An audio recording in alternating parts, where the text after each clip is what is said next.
Hello everybody, I am Anupam Gambhir and you are watching Anupam English Classes. आज के इस video lecture में हम verb and types of verb पढ़ेंगे।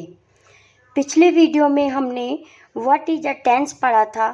Tense को डिटेल में समझने के लिए वर्ब को समझना होगा, इसीलिए आज पहले हम वर्ब समझेंगे, उसके बाद डिटेल में टेंस की स्टडी करेंगे। तो वर्ब किसे कहते हैं? अ verb is an action word. अगर आप इतना ही कहें कि वर्ब एक एक्शन वर्ड है तो no, it is not a complete definition.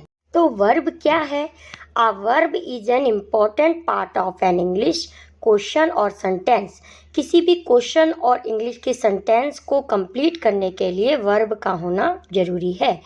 All questions and sentences have a verb in it. सभी सेंटेंसों में एक ना एक वर्ब जरूर होती है। The verb is a very important part of speech. Part of speech का सबसे मेन पार्ट वर्ब है। Next, a verb is one of the main parts of a sentence और question in English. Next, a verb are a necessary complement of all sentences. Next, a verb is one of the main parts of sentence or question in English. अब हम पूरी तरह से समझ चुके हैं कि वर्ब क्या है। जैसे हमें खड़ा रहने के लिए हमारी बैकबोन का होना नेसेसरी है, ऐसे ही इंग्लिश के किसी सेंटेंस या किसी क्वेश्चन को कंप्लीट करने के लिए एक वर्ब का होना उतना ही जरूरी है। तो हम एक वर्ब की सटीक डेफिनेशन इस प्रकार से दे सकते हैं। A verb is a doing word that can express action. तो वर्ब एक डूइंग वर्ड है जो किसी एक्शन को एक्सप्रेस करता है या बताता है। तो एक्शन क्या होता है? एक्शन भी तीन प्रकार के हो सकते हैं। A physical action, a mental action, a state of being. Physical action वो होते हैं जो हम किसी भी अपने बॉडी पार्ट से करते हैं जो हमें दिखाई देता है। राइट, रीड, जंप, कट, या किसी हम टूल से करते हैं, जैसे हम नाइफ से कुछ काट रहे हैं तो वो हमारा क्या है? फिजिकल एक्शन है। Now mental action. Mental action में नो मूवमेंट, कोई मूवमेंट नहीं होता। To think, to consider, to guess. अब हम कोई चीज़ गैस कर रहे हैं कि मैं एग्ज़ाम में बहुत ही अच्छे मार्क्स से पास होऊंगा, तो फिर ये क्या है? ये मेंटल एक्शन है। Next, understanding, thinking, planning. For the example, I know the answer, मुझे आंसर आता है, मैं आंसर जानता हूँ। तो इसमें क्या है? ये जो वर्ब है ये मेंटल एक्शन की वर्ब है। Next, I state of being. State of being भी क्या होते हैं? इनएक्टिव और नो एक्शन टू बी। इसमें भी कोई एक्शन उस समय हो नहीं रहा होता है। जैसे मैं कहूँ कि I am a English educator, तो ये जो एम है यहाँ स्टेट ऑफ बीइंग को प्रेजेंट कर रहा है। Next examples are to be, to exit, to appear, और we can say in example please be quite. तो these are the example of I state of being जो कि किसी की उपस्थिति को दिखाते हैं। नाउ काइंड्स ऑफ वर्ब और टाइप्स ऑफ वर्ब। अब हम वर्ब के टाइप्स देखते हैं कि ये कितने प्रकार की होती हैं। तो मेनली जो वर्ब हैं टू प्रकार के होते हैं, जैसे मेन वर्ब जिसे हम लेक्सिकल वर्ब भी कहते हैं और प्रिंसिपल वर्ब भी कहते हैं। Second is auxiliary verb. Auxiliary verb क्या होती हैं?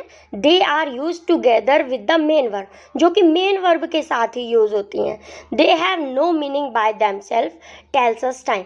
और ये इनकी मीनिंग अपने आप ही ये खुद अपनी मीनिंग को पूरा नहीं करती हैं। इनको किसकी हेल्प की जरूरत होती है? मेन वर्ब की। इसीलिए इन्हें हेल्पिंग वर्ब भी कहा जाता है। तो ये हमें क्या बताती है? ये हमें टाइम बताती हैं। जो वो मेन वर्ब है वो हमें एक्शन बताते हैं, और जो ऑक्सिलरी वर्ब है वो हमें वो एक्शन किस समय हुआ वो टाइम को शो करते हैं। अब मेन वर्ब के कितने पार्ट्स हैं? हम मेन वर्ब को कितने टाइप से लिख सकते हैं? V2, V1, V2, V3, V4, V5। हम 5 प्रकार के इससे लिख सकते हैं। V1 में फर्स्ट फॉर्म आएगी जैसे गो, V2 सेकेंड फॉर्म जैसे वेंट, V3 थर्ड फॉर्म जैसे गॉन, V4 गो में ING लगा देंगे। फर्स्ट फॉर्म में जब हम ING लगा देंगे तो it is going, and V5 is goes. Verb की फर्स्ट फॉर्म में एस या ES लगाने से V5 बनती है। अब हम ऑक्सिलरी के काइंड्स देखते हैं। ऑक्सिलरी वर्ब्स 2 प्रकार की होती है, प्राइमरी ऑक्सिलरी और हेल्पिंग वर्ब जिसे हम हेल्पिंग वर्ब कहते हैं। Second is modal auxiliary. तो प्राइमरी ऑक्सिलरी और मॉडल ऑक्सिलरी। प्राइमरी ऑक्सिलरी में 3 काइंड्स होते हैं, be form, do form and have form. Be forms are is, are, am, was, were, be, being, and do form are do, does and did. Have forms are has, have and had. तो these are the primary auxiliary और helping verbs. Next modal auxiliary.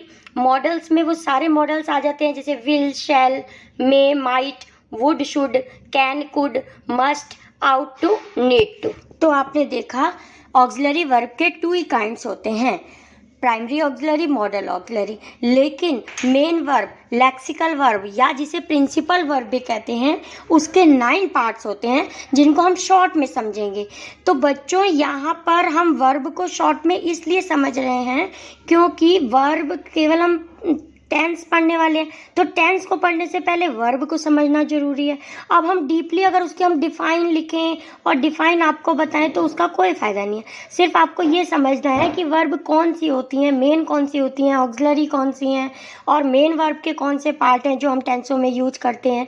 तो आपको ये part बहुत ही ज़्यादा important है. Exam में भी वर्ब फिलिंग का एक क्वेश्चन आता है जिसमें आपको वर्ब फिल करनी होती है.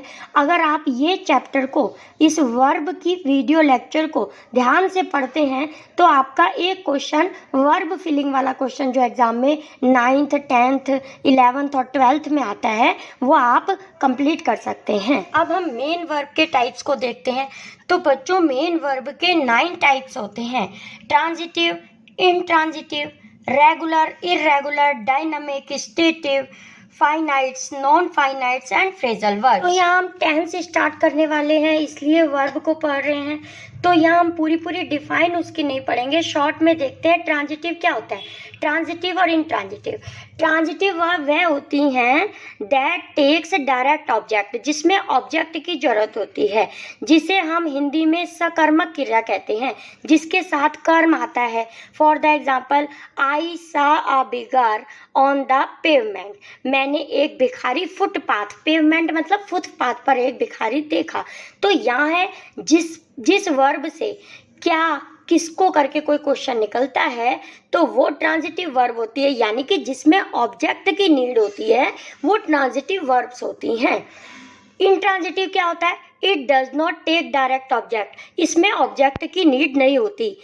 द एक्शन इज कंप्लीट, और एक्शन अपने आप में ही कंप्लीट होता है. For the example, the sun rose, सूर्य निकला. अब क्या निकला, कौन निकला की कोई जरूरत नहीं है, बस सूरज जो है सब्जेक्ट है और रोज वर्ब है, निकला. तो यहाँ हमें ऑब्जेक्ट की नीड नहीं है, so it is intransitive verb. Next example, the bell rang, घंटी बजी, तो it is also a intransitive verb. Next we see regular and irregular. Regular verb को वीक वर्ब भी कहा जाता है. रेगुलर वर्ब कौन होती हैं? Is attended by adding d, ed और टी, जिनकी सेकेंड और थर्ड फॉर्म डी या ईडी या टी लगा के बन जाती है, उसे हम regular form of the verb कहते हैं. For the example we see build, built, built. तो यहाँ हमने डी को टी में कन्वर्ट किया तो टी लगा दिया तो सेकेंड और थर्ड फॉर्म बन गई. नेक्स्ट अराइव, अराइव्ड, अराइव्ड, इसमें हमने डी लगा दिया तो ये सेकेंड एंड थर्ड फॉर्म बन गई. तो these are the verb are called regular और वीक वर्ब. और इरेगुलर क्या होती हैं? Irregular verb are also known as strong verb. Strong verb कौन होती हैं? जिनको फर्स्ट फॉर्म से कोई मतलब नहीं होता, जैसे गो, वेंट, गॉन, जो चेंज बाय वोवेल, वोवेल को चेंज करके सेकेंड और थर्ड फॉर्म बनाती हैं, उसे हम इरेगुलर वर्ब कहते हैं. For the example, go, went, gone, do, did, done, give, gave, given, slay, slew, slain. तो बच्चों इंग्लिश में लगभग 90% वर्ब रेगुलर ही यूज होती हैं, केवल 10% ही ऐसी वर्ब हैं जो इरेगुलर आती हैं. तो यानी कि रेगुलर वर्ब वो हो गई जो सिंपल डी, ईडी और टी लगा के बनती हैं, और इरेगुलर वो हो गई जो वोवेल को चेंज करके बनती हैं. अब हम नेक्स्ट देखेंगे dynamic and stative. Dynamic verb कौन सी होती हैं? Dynamic verbs shows process, action और सेंसेशन. ये प्रोसेस, एक्शन हो रहा है, जारी है, इसको शो करती हैं. For the example, drive, glow, hit, throw, repair, तो जो काम प्रोसेस में है। ड्राइव, गाड़ी चल रही है तो डायनामिक वर्ब है। नेक्स्ट स्टेटिव क्या है? बेसिकली डिफाइन अ सिचुएशन और अ स्टेट। ये क्या दिखाती है? सिचुएशन को दिखाती हैं। फॉर द एग्जांपल हैव, सीम और नो, तो दीज आर स्टेटिव वर्ब्स। अब हम पढ़ेंगे finite and non finite verb. Finites verb कौन सी होती हैं? That are agree with the given subject and mark the tense. तो वो वर्ब जो टेंस में यूज होती हैं उसे हम फाइनाइट वर्ब कहते हैं। For the example he appears sick, मतलब जो सब्जेक्ट के अकॉर्डिंग अपना रूप बदल लेती हैं वो फाइनाइट वर्ब्स होती हैं। And non finite verb, these are the verb that have no distinction in different tense. या हम कह सकते हैं कि जब टू मेन वर्ब एक साथ यूज होती हैं तो वो नॉन फाइनिटीज वर्ब होती हैं। तो नॉन फाइनिटीज का अब एक एग्जांपल हम देखते हैं। She had a reason to smile. यहाँ पे दो मेन वर्ब यूज हो रही है लेकिन बीच में टू आ रहा है। तो नॉन फाइनिटीज वर्ब भी थ्री काइंड्स की होती हैं, इन्फिनिटिव्स, जिरेंड और पार्टिसिपल। इन्फिनिटिव्स किसे कहते हैं? जिस वर्ब से ना, नी, ने करके साउंड निकलती है उसे हम इन्फिनिटिव वर्ब कहते हैं। और इन्फिनिटिव का यूज कहाँ होता है? हमेशा वर्ब की फर्स्ट फॉर्म से पहले टू लगा दिया जाता है, इसे हम इन्फिनिटिव वर्ब कहते हैं। For the example to speak, to go, to laugh, to learn. और also in a sentence I want to speak English, मैं इंग्लिश बोलना चाहती हूँ। तो यहाँ पे वॉन्ट भी एक वर्ब है, मेन वर्ब है, और स्पीक भी मेन वर्ब है, लेकिन इसके बीच में टू आ गया। तो ये जो टू और स्पीक हो गया ये इन्फिनिटिव्स हो गया, नॉन फाइनिटीज वर्ब का एक एग्जाम्पल है। Next example we see he likes to eat junk food, उसे जंक फूड खाना पसंद है। तो यहाँ भी खाना नानी ने लास्ट में आ रहा है और वर्ब की फर्स्ट फॉर्म से पहले टू दिया है, तो इसीलिए यह इन्फिनिटिव्स का एग्जाम्पल है जो कि नॉन फाइनाइट्स वर्ब है। नेक्स्ट वी सी जीरन। जीरन क्या होता है? जीरन में भी वर्ब की फर्स्ट फॉर्म में आईएनजी आता है, लेकिन जीरन कहाँ परफॉर्म होता है? Gerund is used to perform the function of a noun और वर्बल नाउन। तो जीरन में वर्ब की फर्स्ट फॉर्म में आईएनजी होता है, लेकिन ये जो आईएनजी फॉर्म होती है ये वर्ब का काम नहीं करती, यहाँ एक ये नाउन का काम करती है। तो जब कोई वर्ब किस वर्ब की फर्स्ट फॉर्म में आईएनजी हो और वो नाउन की जगह पे यूज की गई वर्ब हो उसे जीरंड कहते हैं। For the example reading is a wise hobby. तो यहाँ जो रीडिंग है ये वर्ब के लिए नहीं आ रही है, यहाँ पे रीडिंग जो वर्ब है लेकिन नाउन की जगह पे यूज हो रही है, तो it is called gerund. Next example we see writing table is good. तो यहाँ जो राइटिंग आया यानी कि जो वर्ब की फर्स्ट फॉर्म में आईएनजी राइटिंग लिखा है ये एक वर्ब नहीं है, यहाँ ये नाउन का कार्य कर रही है, तो दीज आर जीरेंड। तो जीरेंड क्या होते हैं? जब वर्ब की फर्स्ट फॉर्म में आईएनजी होता है लेकिन वो वर्ब नाउन का कार्य करती है उसे हम जीरेंड कहते हैं। Next we see participle. तो बेटा पार्टिसिपल के भी थ्री काइंड्स होते हैं, present participle, past participle and perfect participle. Present participle verb की फर्स्ट फॉर्म में आईएनजी लगा के बनते हैं। A verb that perform the function of an adjective. और ऐसी वर्ब की फर्स्ट फॉर्म में आईएनजी जो वर्ब केवल वर्ब का काम नहीं कर रही है, वहाँ आईएनजी फॉर्म, वहाँ वो एक डिस्क्राइबिंग वर्ड का यूज हो रहा है, यानी कि वहाँ वह एक एडजेक्टिव का कार्य कर रही है, तो वहाँ प्रेजेंट पार्टिसिपल होता है। एग्जाम्पल के थ्रू समझते हैं। Flying kites captured my attention. उड़ती हुई पतंगे मेरा ध्यान आकर्षित करती है। तो यहाँ क्या है? फ्लाइंग काइट्स, फ्लाइंग एक वर्ब नहीं है, यहाँ एक एडजेक्टिव का कार्य कर रही है। Next example is the drilling machine was easy to use. तो यहाँ जो ड्रिलिंग आया वर्ब की फर्स्ट फॉर्म में आईएनजी आया, ये एक एडजेक्टिव का कार्य कर रहा है, डिस्क्राइबिंग वर्ड है, so it is present participle. Now we see past participle. Past participle verb की सेकेंड फॉर्म होती है, V2 फॉर्म को हम पास्ट पार्टिसिपल कहते हैं। It also act as an adjective, यह भी एक एडजेक्टिव की तरह कार्य करती है। It describes the quality of a noun, noun की क्वालिटी को दिखाती है। For the example, I like baked beans. यहाँ लाइक और बेक्ड दो मेन वर्ब की फॉर्म्स हैं, लेकिन ये जो लाइक है याद, ये तो मेन वर्ब है, लेकिन जो बेक्ड है, पकी हुई, ये डिस्क्राइबिंग वर्ड है। So this is a past participle. Describing है लेकिन सेकंड फॉर्म है तो पास्ट पार्टिसिपल, डिस्क्राइबिंग है लेकिन फर्स्ट फॉर्म में आईएनजी है तो present participle. Next example we see, he seems worried, वह दुखी दिखाई देता है। यहाँ वरीड जो सेकंड फॉर्म है डिस्क्राइबिंग वर्ड है, so it is past participle. Next example is she found the vase buried.